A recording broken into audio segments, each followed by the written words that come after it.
I know this thing is on, and I know that you can hear me. Nursing and healthcare needs advocates and activism. So what are you waiting for? Let's do the damn thing.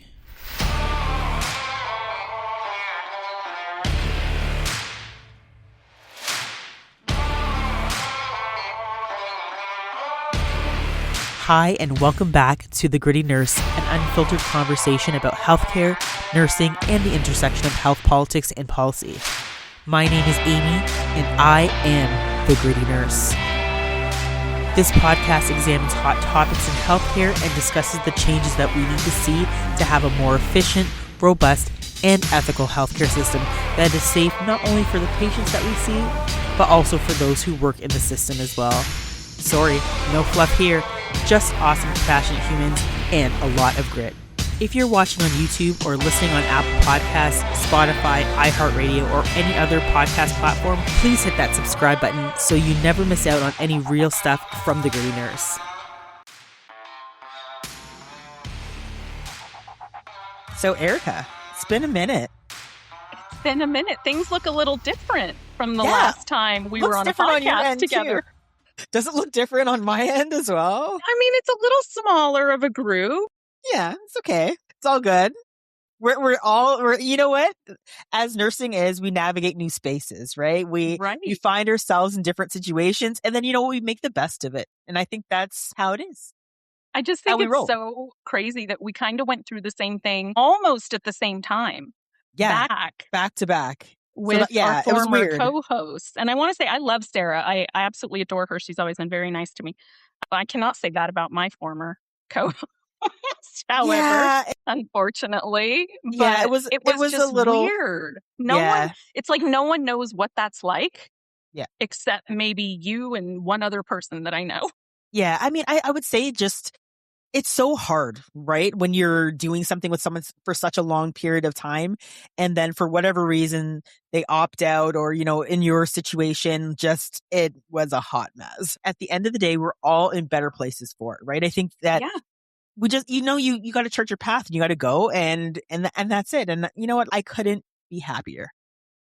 Yeah, me too. I mean, it's been over a year and I definitely had some doubts that I could do it on my own in the beginning, but here I am, almost 50 episodes solo, doing all the editing, doing everything on my own. Not always the best, but I'm doing it. I've learned how to do it. I'm very proud of myself and proved someone wrong, I think. That I couldn't do it without them.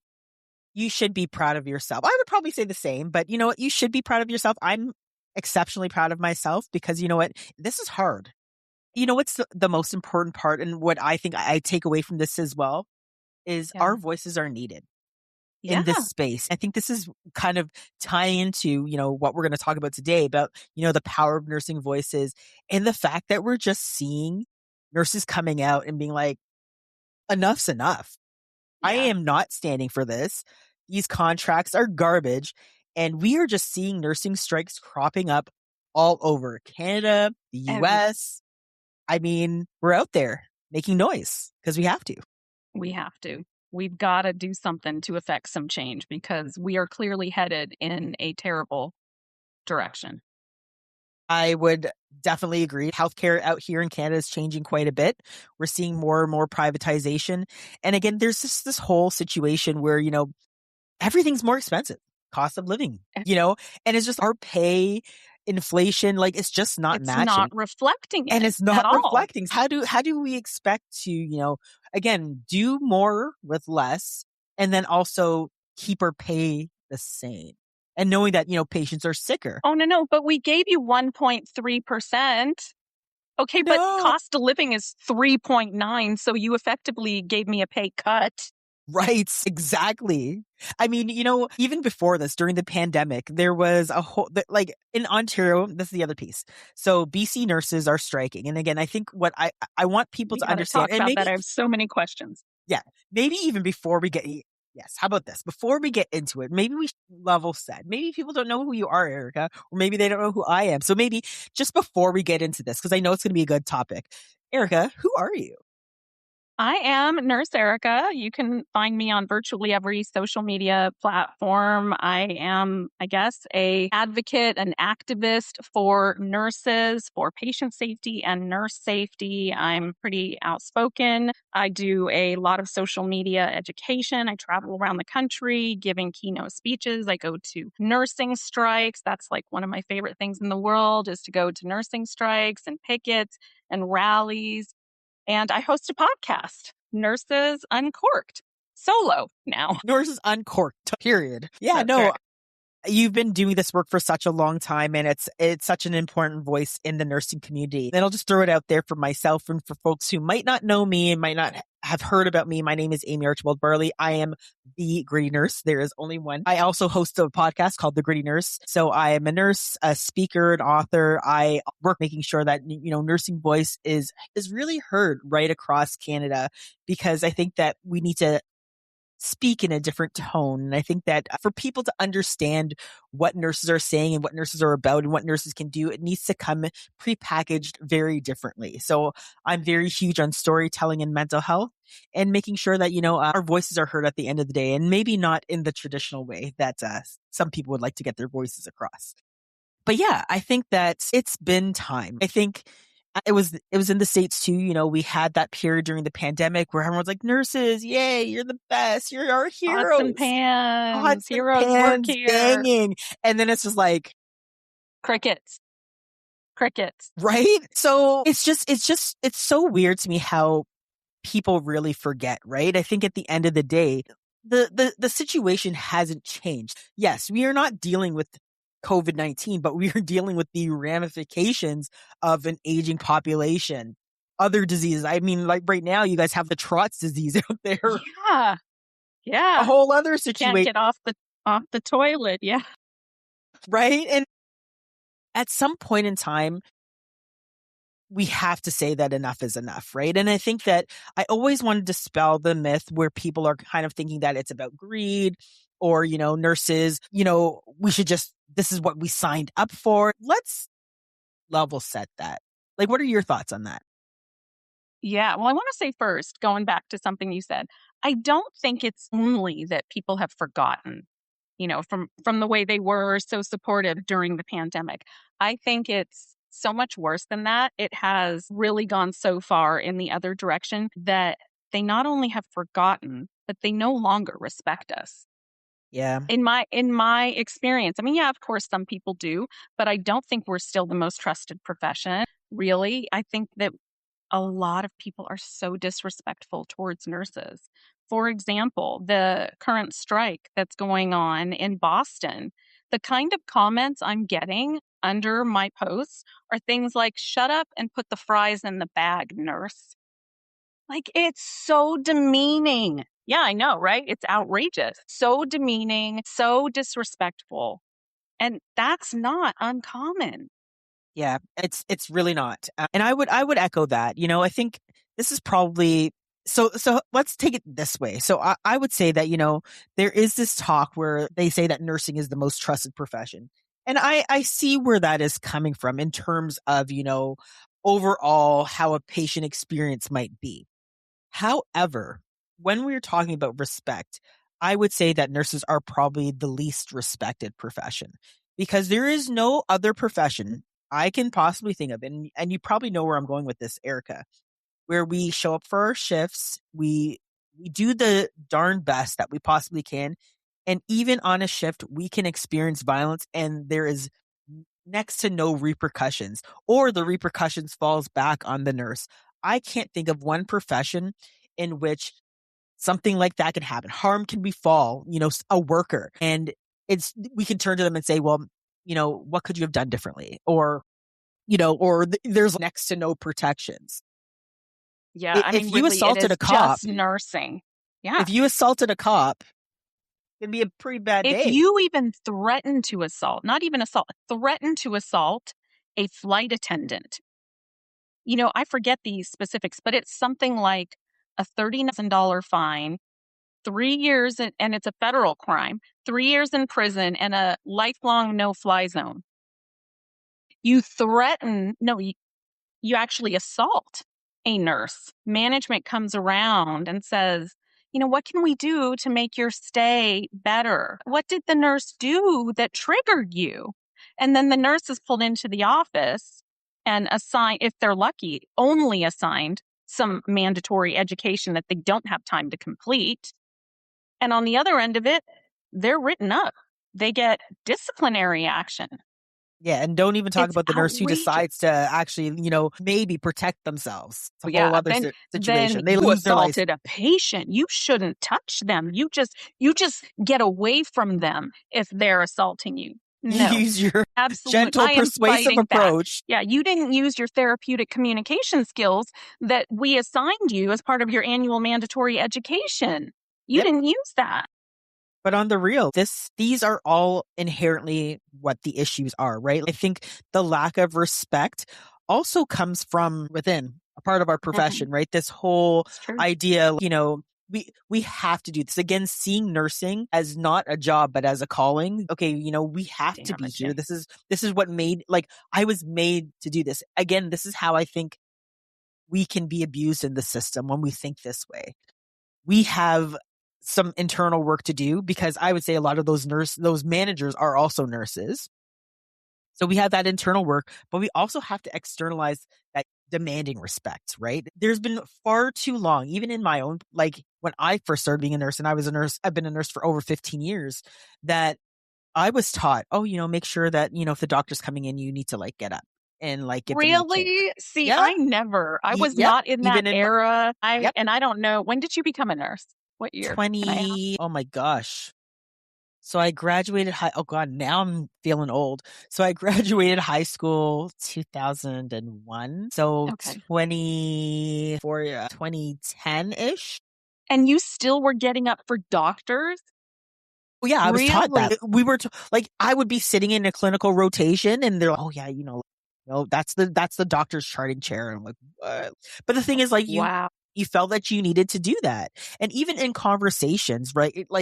There are still nurses that, and I'm sure you know this, that if you even question or ask, and I'm not saying all docs are like this, there are some docs that are amazing colleagues. And again, I've seen where it's just scalpels thrown, be yelled at, Yeah. talked down to. Yep. And that's the norm. It's just oh, well, what are we going to do about him? We have to keep this person here because they fill this quota in the ER. It's just oh, so we don't fire people for bad behavior. So, but if the shoe was on the other foot and it was a nurse that was talking to someone that way, Yeah. right? Yeah. So again, I think that respect, and this is where I think these strikes are starting to happen more and more. We're just we're recognizing the level of disrespect and saying Nursing that, strikes have we're done. quadrupled in the last almost 10 years. Quadrupled. And that's indicative of what's happening in nursing. Absolutely. And I think, again, just kind of going back to when you were talking about the whole fact that, in terms of it's almost like a wage cut. In BC, they're asking for about a 12% wage offer over 4 years. And I think in Boston, like you said, they're asking for around 4%. Again, if you are living in expensive cities like Vancouver, Boston, we have to be able to push back against these PR traps, right? These PR traps where people are, they're making this narrative out to being oh, they're greedy. They're asking for too much. And it's wow, let's pump the brakes. This is the bare minimum. We're scratching we're not even asking for what we truly should deserve. And we have to combat these greedy nurse narratives as well. Not only that, but do people not understand just the basics of negotiation tactics? You never ask. I mean, really, you never go in saying, okay, we figured it out and we need exactly 2.5%. So we're Right. asking for 2.5. No, because they're going to go back and forth and dwindle it down, right? So you ask for 5, knowing you're going to be lucky if you get 2. Yeah. Right? And 100%. And maybe I'm kind of going off a little bit, but what struck me really hard was, so the nurses were striking. And again, they had finished their strike. I think this was in Massachusetts, and they were standing outside of the hospital. I think there was a code OB called, and they won't let them back in. This is where, again, it's how do we educate the public to be okay, so when a nurse is actually striking, they are not striking just solely for money. Because again, there's this whole greedy thing. We know it's not even that. We're trying to at least match inflation. But what about the patient safety element? Because I think I've seen those comments too, and I don't know if you've seen them as well, Oh, yes. where people will be like, well, you know what? You're striking not only because you're greedy, also you're harming patients. If a nurse is on a picket line, they are doing that also probably mainly because they recognize the harm that Yes. will befall patients because that's what they're They're seeing. on strike They're living for it. their patients. For patients. And I Yes. don't know why people cannot understand this very simple concept. And they try to like trap us. Like they think they're catching us in these lies by saying, well, I thought it was for patients. I thought you were striking for safe patient ratios, but you're over here asking for 5%. Listen, two things can't be true at the same time. Right. Mind blowing, I know. But there are different types of strikes in the US, right? There's an economic strike, there are unfair labor practice strikes, and there's a couple others. It's almost never one issue. Nurses are on strike usually for multiple issues. 100%. Getting back to the money, people think we're so rich, we're asking for so much. Please show me these rich nurses that are Right? walking around. Like, you know Where what? are I've never they? seen a nurse on a TikTok or Instagram flaunting their several Porsches or different flashy, like whatever, it just Yeah. doesn't happen.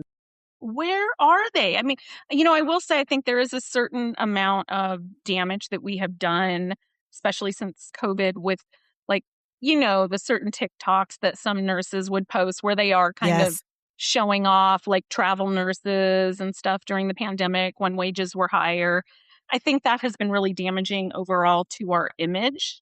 But in general, nurses are not. I drive a 2018 Nissan, guys. Like, If they only knew about how my Odyssey is breaking down, like right? my 8-seater minivan, right?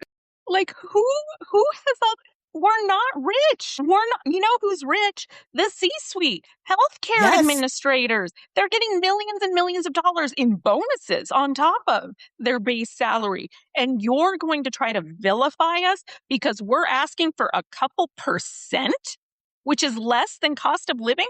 What is wrong with them?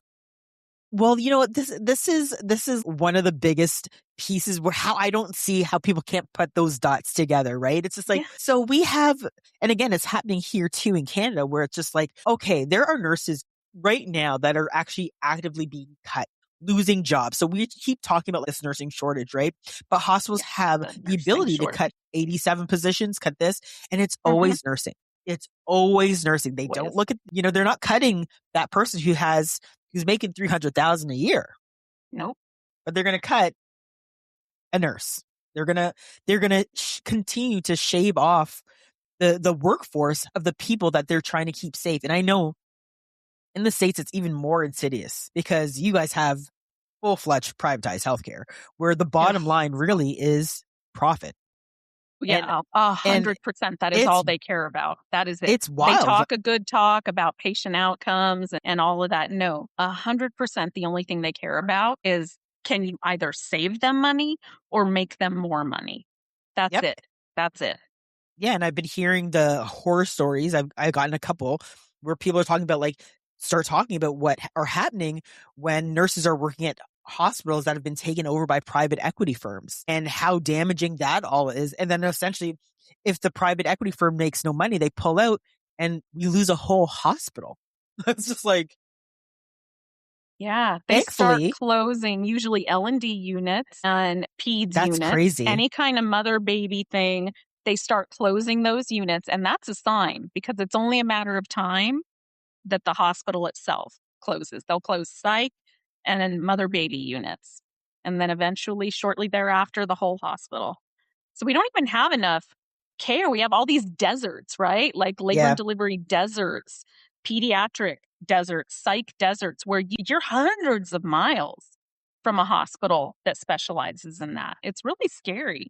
that is absolutely horrifying. And I think that speaks to here in Canada, the rural care too, where particularly a lot of it is actually done by nurses. It might be done by a nurse practitioner. And when they start closing these areas down, or it's those specific people in those pockets get less access to care. And again, I just don't hear quality of care. I just don't hear, access to care. I don't hear these, like I hear nurses saying it, but they just don't care.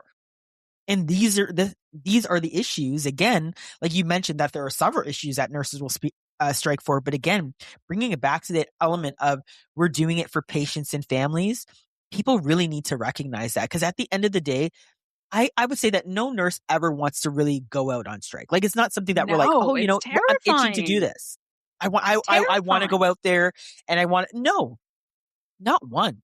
But if Well, it and is and I going, mean, depending yeah, on the time of year and where you live, like just physically, it's uncomfortable to be outside on the pavement for 12 hours a day in the winter, in the summer.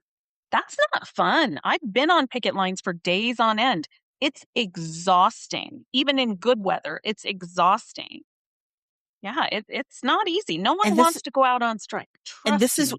and this is what I think other people need to recognize, right? Like the public needs to recognize, because I think at the end of the day, they should, like, anybody who really understands and wants to understand should speak to nurses that are actually out there and be like, why are you here? Yeah. And nurses will be Yeah. more than happy to say, I'm doing this because I've seen this particular story where, Jim has come in with, angina and he has all these other issues, but I have a patient load of, my ratio is so high that I can't get to a patient in time, or maybe your meds are going to your med pass is going to be much later, or maybe they're actually, changing who might be caring for you. So maybe it's a less skilled worker. And we recognize these gaps. So that's why we're out here. That's what people need to hear and need to understand, that we're doing this to make sure that we don't have to have those horror stories. And again, the labor and delivery horror stories that I continue to hear, just, like, Well, and I we're don't know how not people out to sleep get at night. them. Where did this come from? This whole nurses are out to get you thing. I think it came because of the vaccine. There was such distrust from that, and it has just grown and grown and grown. No one goes into nursing to get the patients. No. Do you know how Like, hard the BSN degree is? Always considered the most challenging baccalaureate level degree, right? No one is putting themselves through that hell called nursing school so yes, that we can get out there and get the patients. Like, it's ridiculous. Ridiculous. it absolutely is. And again, this is where it's so important for us to be sharing those narratives. And I've been hearing such great stories kind of coming out, whether it's BC nurses, whether it's from the Massachusetts nurses, that they're sharing those experiences, and we need to hear them. I don't know how it works out there. Maybe you tell me a little bit. They're striking about is patient ratios as well. So, and what has recently happened, so in Manitoba, another province, we talked about ratio. They've implemented ratios, but they've legislated it. So now that's actually tied to law, versus BC, where it's tied to a collective agreement. In, Okay. like, how does it work out there in the US when it comes to patient ratios? Is it something that's legislated, or is it something that is actually, just a part of a collective agreement?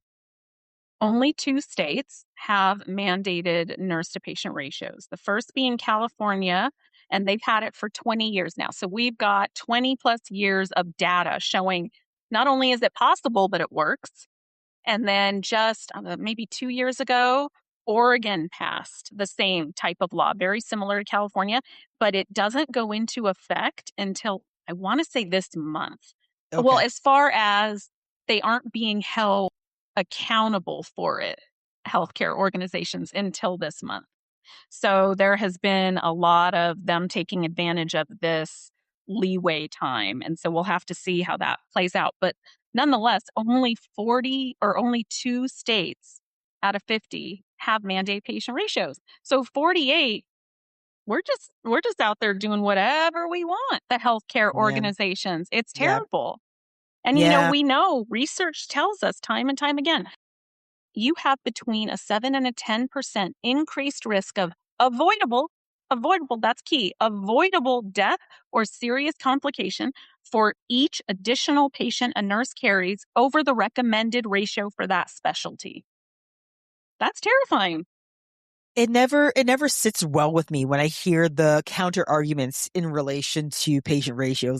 I've heard, the CEOs or execs, it's too rigid. Oh, it doesn't account for, what a patient might need. And I kind of think to myself, I scratch my head. I'm just like, these are some of the worst excuses as to why we're not implementing ratios. So in Canada, it's not standardized. It's not all across the board. We'll circle back to Ontario, the province I'm from, because again, we can't strike out here. But if the evidence shows that this is something that works and Yeah, shows that it reduces death, reduces morbidity and mortality, that it improves the patient experience, then what are we really trying to do here?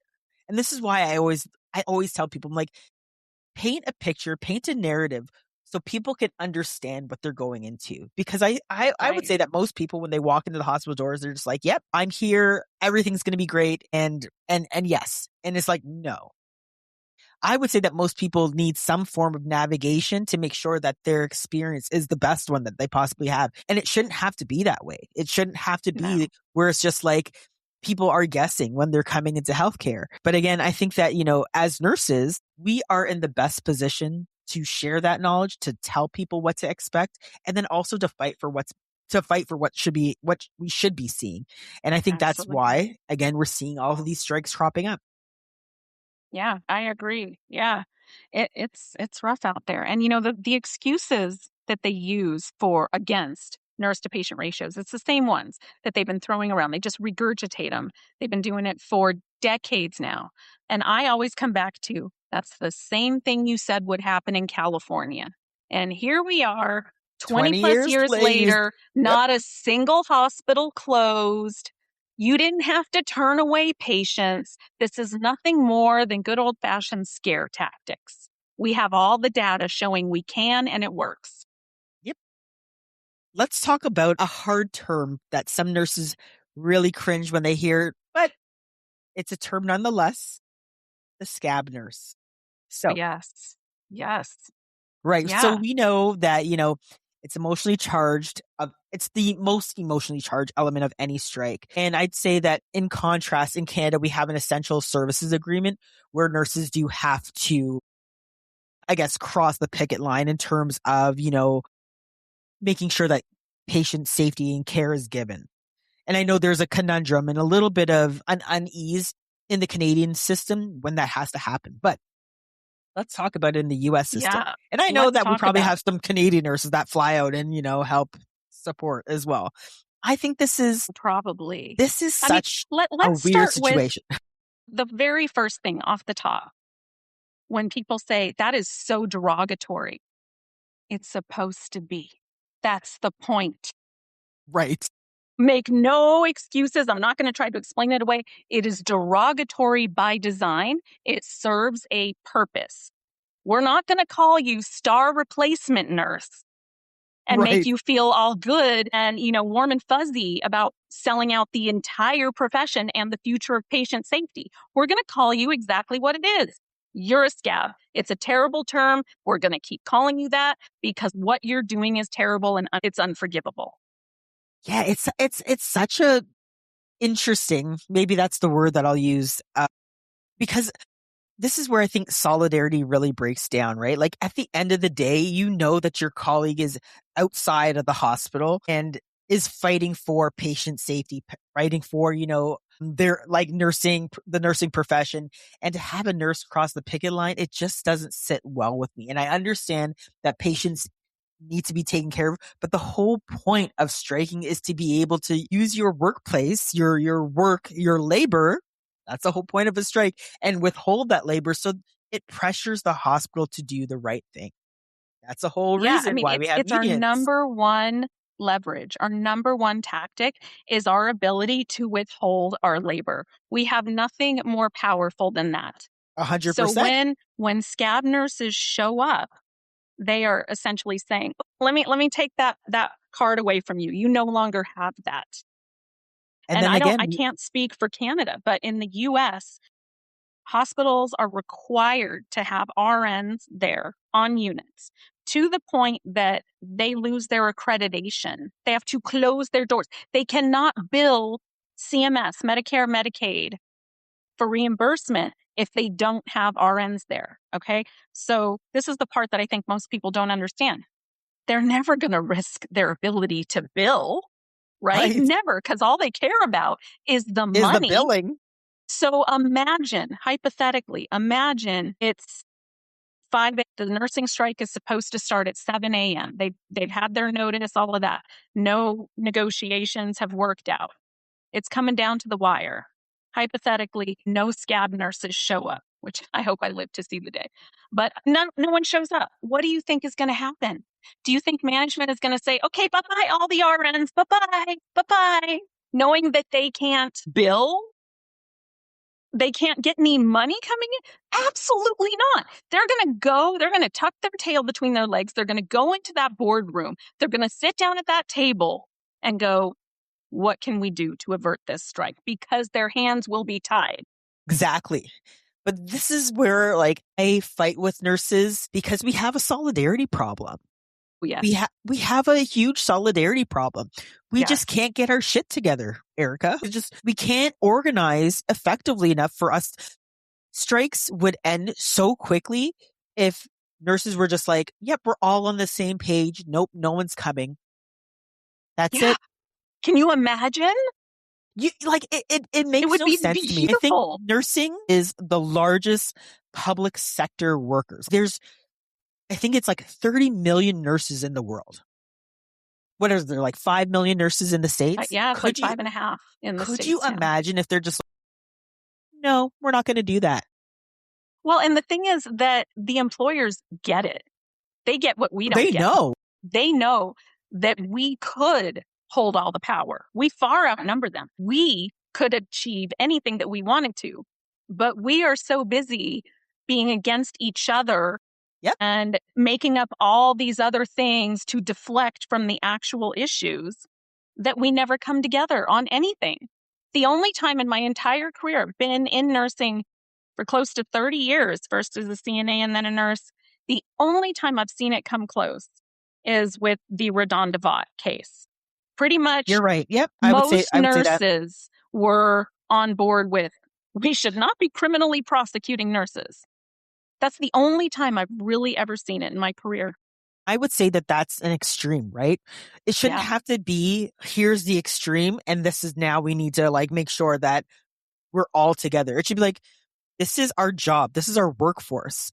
Why aren't we in solidarity like the boys in blue, like the firefighter? It just doesn't make any sense to me why there's this internal struggle within nurses where we just can't get our crap together and just figure it out. Okay, if we all marched in the same way just for one day, how much change could happen to the healthcare system would be enormous. Yeah. I don't know if you have this in Canada, but one of the issues when you talk about solidarity and nurses being against each other instead of together, one of the things that gets brought up quite a bit is racism. We hear from nurses that are in a minority class that we cannot possibly address issues like safe staffing and pay until and unless we address that first. And I mean, I feel like for one, maybe I'm not in a position to have an opinion on that, but for two, why can't we do both, This is what I would say. Again, so in Canada, racism, there's no borders, right? So again, I would say that racism has no borders. We have issues here as well. And I think that at the end of the day, it's really funny in the States. I think that, and I can only speak to my own experience as a Black Canadian woman. I find that in conversations with, Black Americans, that the experience of racism for them is much different. Not in terms of the applicability of it, in terms of let's say, someone calling me the N-word or whatever. Not that.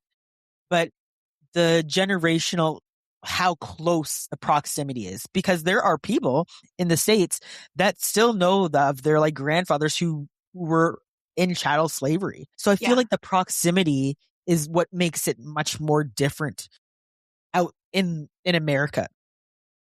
but I would say that, yeah, it is something that we have to reckon with. And I would say that we can walk and chew gum, but nursing Yeah, does have an inherent racism right? issue and Yeah, we have to counter it. And I think that, organizations and associations, they're working, right? Like, for example, I know with the Canadian Nurses Association, they've just put out their reconciliation framework to, combat, anti-Indigenous racism. Because again, I think that's another piece that, particularly in Canada, that we still have to reckon with. But the thing is, if nurses don't feel safe, racialized nurses, whether they're black, South Asian, whatever, background that they may come from, if they don't feel that nursing is a safe place, then yes, I can see how there might be issues in solidarity, but I don't feel like that's a rift that we can't fix, but it has to be yeah. discussed, right? We have to be like, yeah, this is a problem. Well, and And I like, don't I don't know where understand. the ANA is with that. Let me tell you about the ANA. The ANA just, and I mean, maybe 3, 4 years ago, like not very long, came out with an official statement apologizing for their history of racism in the past because for a very long time Mhm. they did not allow Black nurses to join the ANA. And I don't remember when they stopped that. It hasn't been all It that hasn't long. been very long. Yeah. Yeah. Yeah. But they just apologized for it like 3, 4 years ago. I mean, here we This are is in it, right? 2026. Like, that's ridiculous, right? Yeah. But I guess my question was, I don't would you, because I see that as okay, so we're not going to fight for safe patient ratios or anything else, and we're not See, going to fight that's for this. where Like, why? We're just going to have nothing. We can't accomplish one thing at least I because you're can't not speak. willing to. Yeah, I I can't don't speak get to it. other people's motivations in relation to why they wouldn't. Like for me, I would always say that, at the end of the day, I'm thinking about my profession and what I Yeah. want for myself. And I think again that I would say that I think both can be done. You can reckon with the fact Yeah. that saying that their racism is inherent within nursing as a profession and also still be like, F these people out here. I definitely want to stand as a profession because I can see how you could only be kind of shooting yourself in the foot. But again, I can't speak to someone else's experience that it's not mine, but that's how I would deal with it. But Yeah. Like you can go on Americans, you strike for guys are more so than one different out there. issue. We are. I know. I Oh my know. goodness. But I think that at some point we have to be all marching in the same direction, right? I think that we have to get to the point where we can actually say we are standing united. These aren't just words on a piece of paper. This is in action. You see it in policy. You can see it in the way that we design our collective agreements or you Yeah. see it in the way that we show up at the polls. I think this is where nursing can have so much power if we could just figure out the solidarity piece. Yeah. If we would just stand united, it's like that scene in A Bug's Life, right? Yes. That's so It's so powerful. funny You know that what you I'm said talking about, that. right? Yes, It's yes, so I do. powerful because every time I see that, I'm like, that is literally healthcare administrators and us. They know the power that we could have. Yeah. We don't know, and we This don't is do anything about it.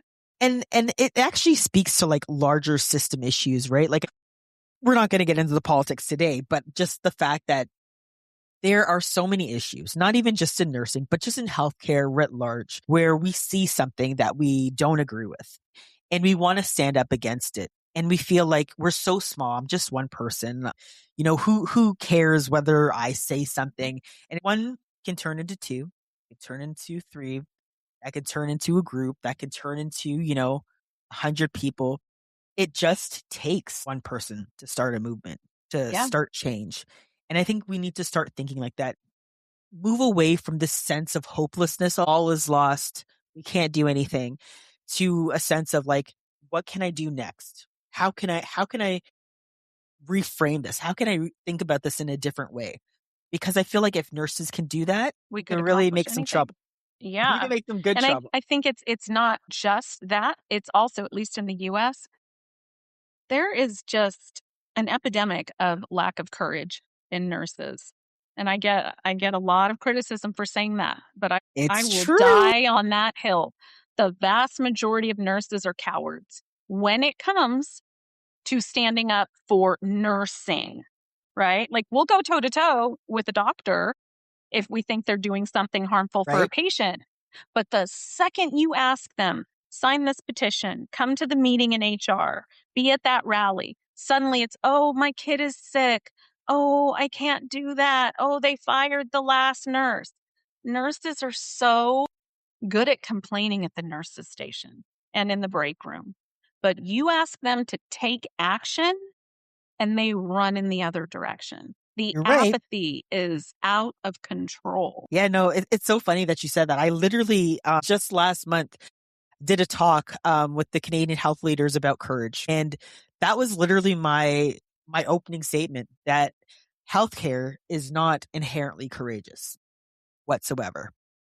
And I think that, the sooner people come to the realization that courage looks very different, because courage means putting yourself out there, risking your reputation, Yes. your livelihood, risking your, going into this space of the unknown.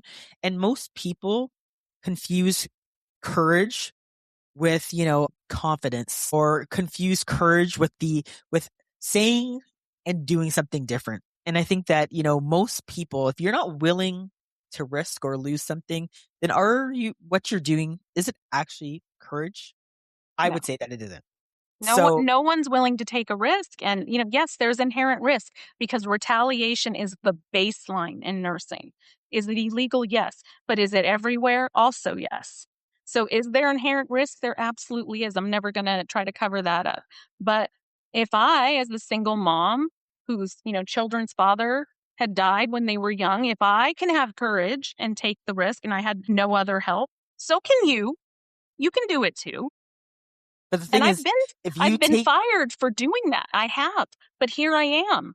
Here the I thing am. is, at the end of the day, we will not die. I think that's the other Right. piece. It's like, if you take that step, you won't die. Something might change, Yeah.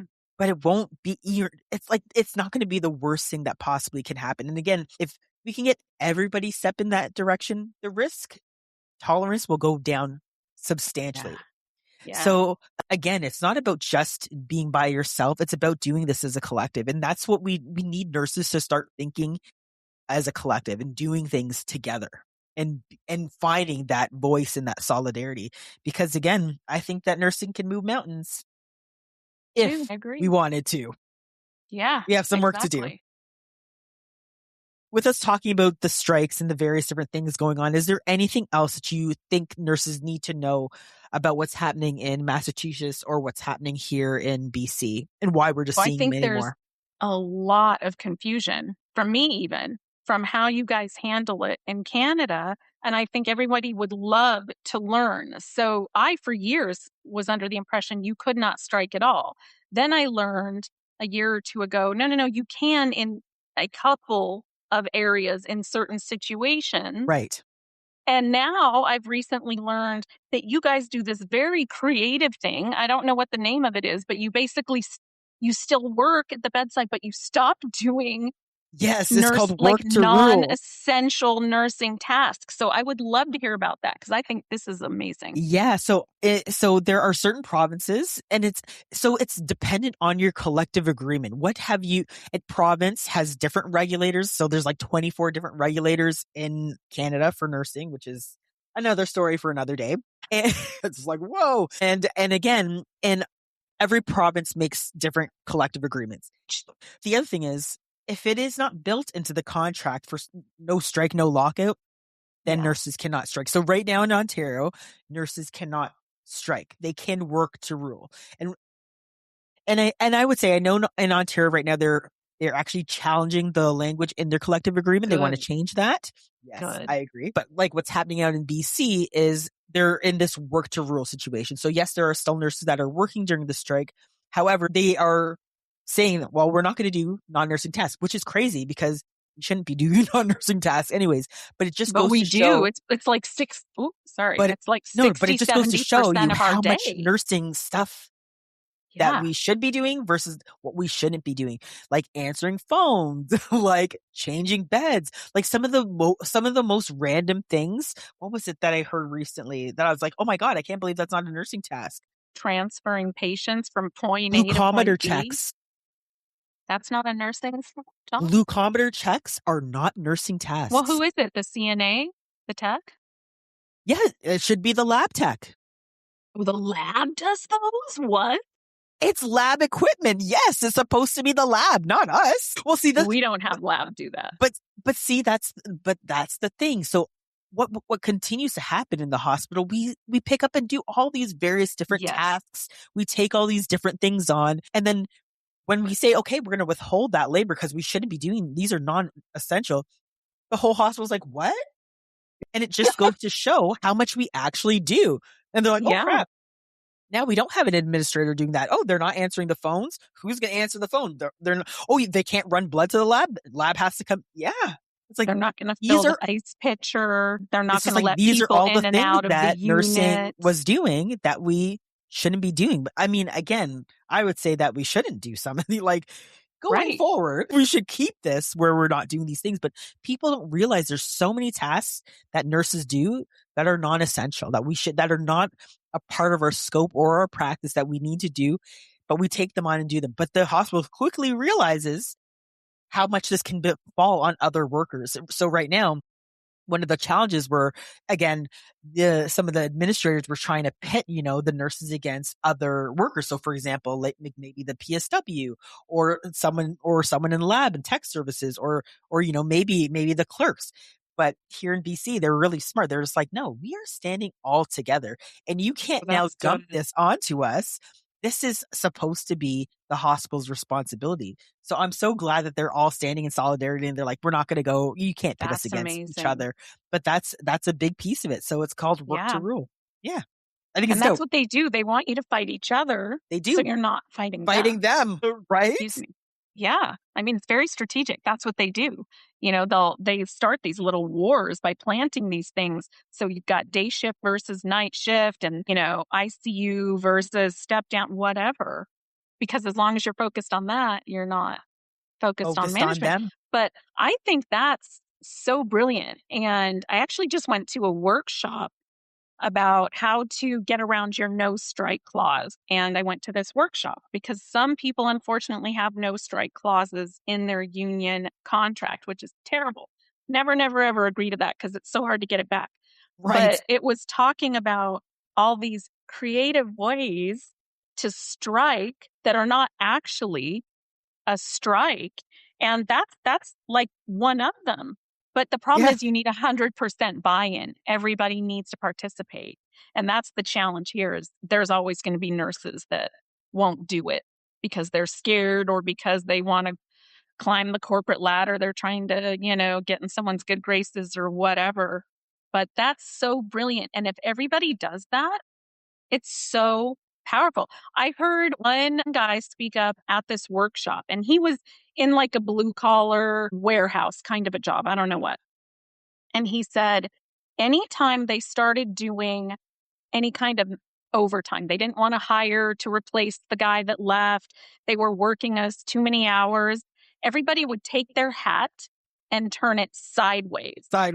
And that was just a sign to all the other guys, all the other employees, everybody say no. When the supervisor comes up to you and hits you up for overtime, everybody says no. And so you cripple them. You get them in a crisis situation. They don't have enough workers. It's affecting their ability to do business and earn money. And then you've got them where do you want them? It's creative. That's the other piece. The other amazing. piece is no mandatory overtime. So no overtime shifts. They're not taking any extra shifts. I think we have to be creative, right? When we don't have those abilities to like fully walk out, we have to get creative. And I think that other organizations do this. So like policing does it too. I don't know how often firefighters go on strike, but I'm sure they have their own form of work to rule. I think employers know that if we really said, okay, you know what? We are only going to work to exactly our tasks, they'd be so screwed. Like, Yeah. they know. It's And just then like you said, what's Erica, the other getting everyone part to do of, it.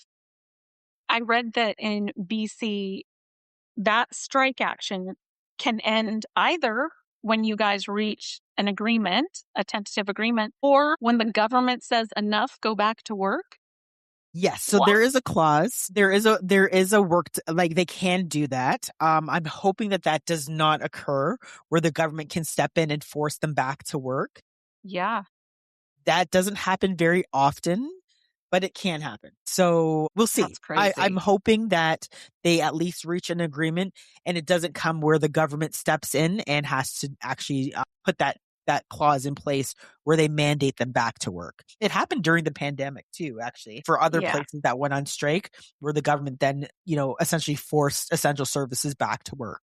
yeah. Under the state of emergency. That's how it was Yes. here. They got Yeah. away with everything under the, Yeah, and state of but that emergency that designation. encroaching continued, right? And that's where I'm seeing, people saying, okay, this like these mandated overtimes. This was something that was a part of the COVID-19 policy. Why are we still doing this? Why is this still a part of this? And these are some Because of the other people reasons why. accepted it. And that's something I'm always telling nurses. Once you say yes once, you show them you can do it. They know they can get away with it. It becomes the expectation. It never goes back. Never. That I agree. Yeah.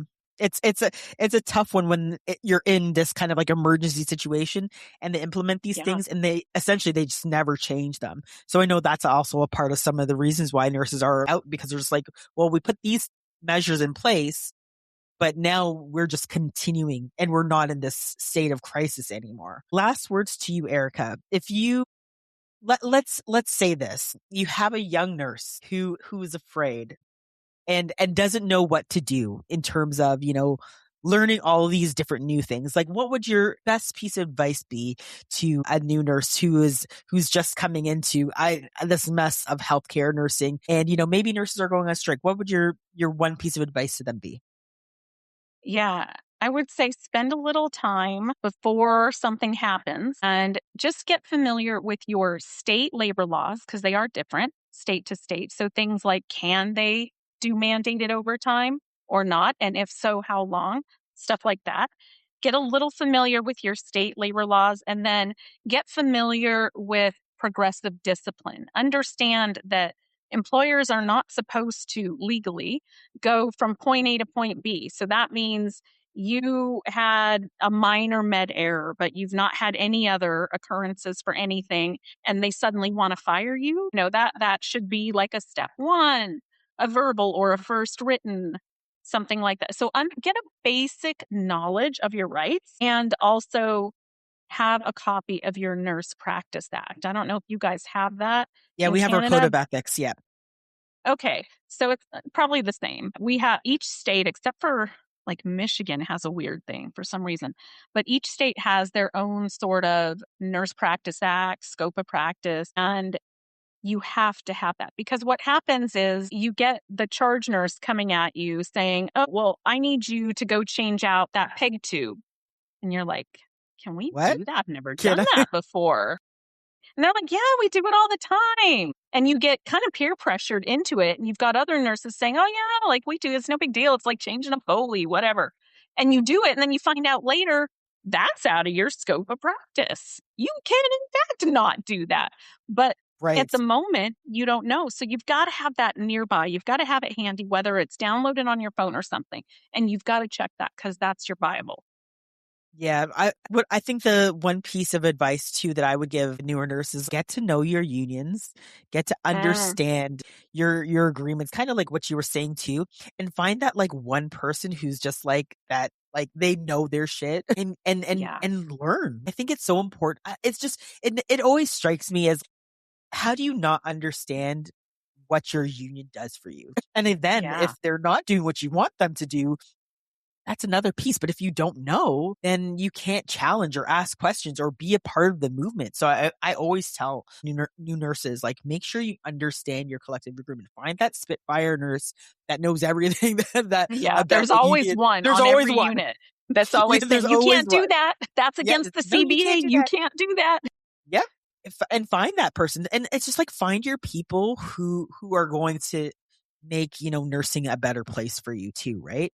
And I think that, with equipping yourself with one, the practical knowledge, and then two, also just knowing your way around that space in terms of your political space, your union space, your personal space. I think it's so important because I think new nurses kind of just come in and they're like, I don't know, I'm just going to learn on the job. But some stuff you have to activate and kind of take that initiative and put that foot forward. And it's so hard for new grads because they don't want to be the squeaky wheel. They don't want to get in trouble. They want just to please everyone. They're really coming from a good place.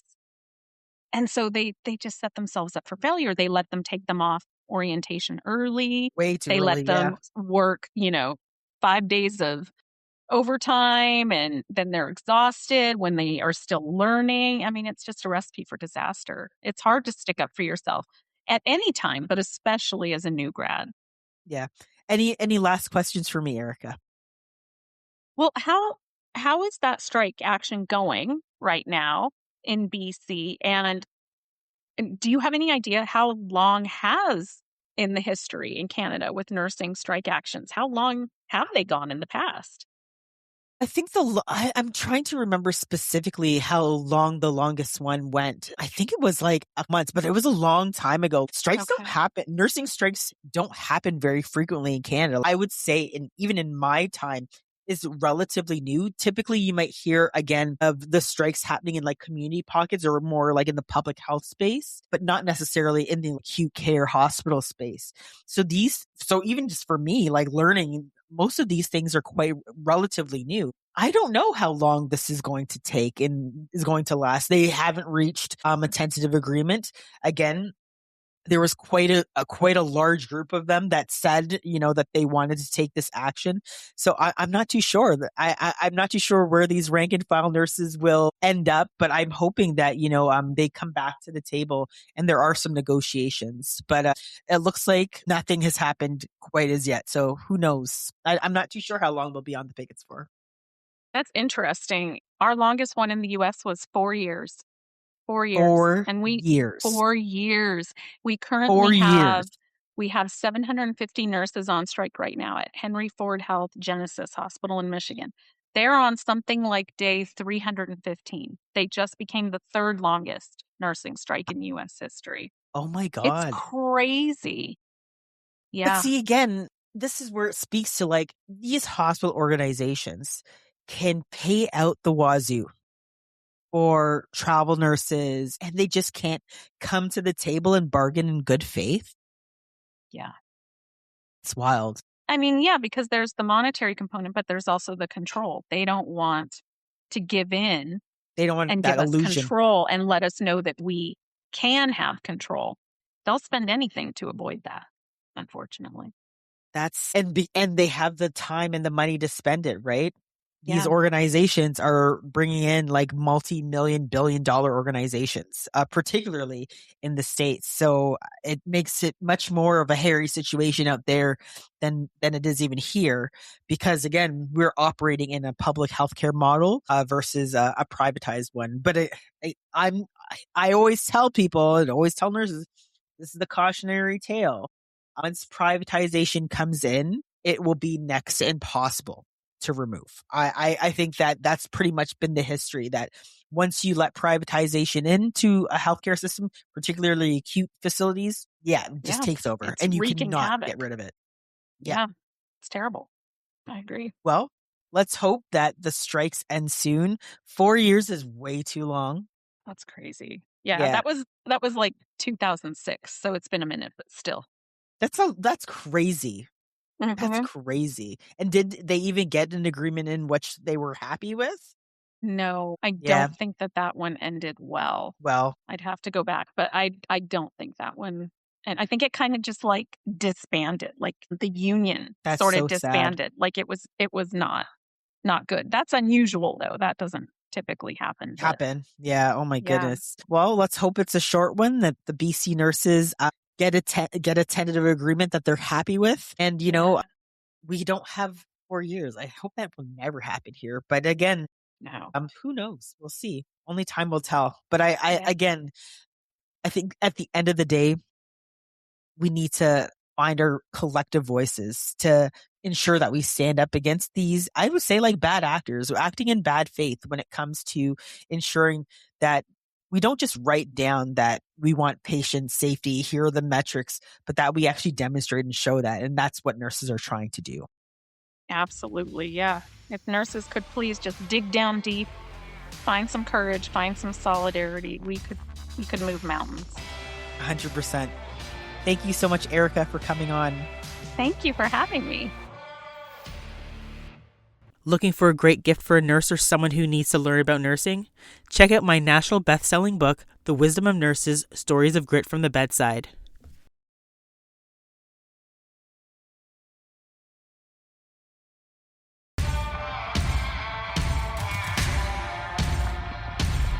Thank you so much for listening to The Gritty Nurse with Amie Archibald-Bartley. If you're watching on YouTube or listening on Apple Podcasts, Spotify, iHeartRadio, or any other podcast platform, please hit the subscribe button so you'll never miss out on any awesome episodes from The Gritty Nurse. Thank you so much and stay tuned until next time. Stay gritty.